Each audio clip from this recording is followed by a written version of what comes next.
Hôm nay mình sẽ giới thiệu các bạn một dòng Zippo mạ vàng khảm men đựng trong một cái hộp giả da nha, nhìn rất là sang, màu đen, có logo Zippo ở phía trên, khóa bấm nha, rồi bên trong có logo của Zippo.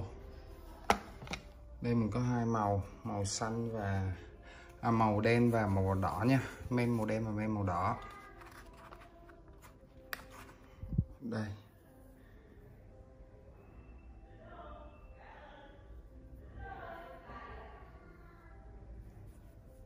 sản xuất là năm 2021 nha, ruột năm 2021 nha, này là hàng mới luôn nha.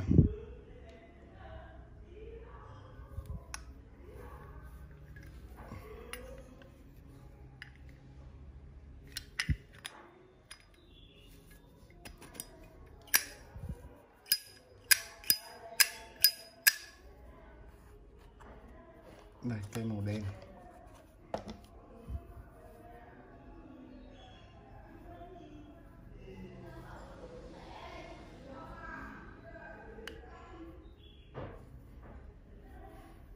Khắc khắc hoa văn nha, rất là sâu.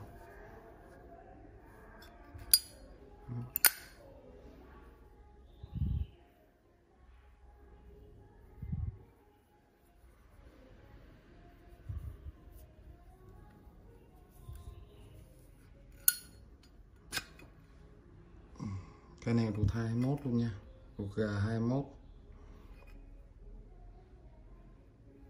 vỏ 21 luôn, trùng năm nha.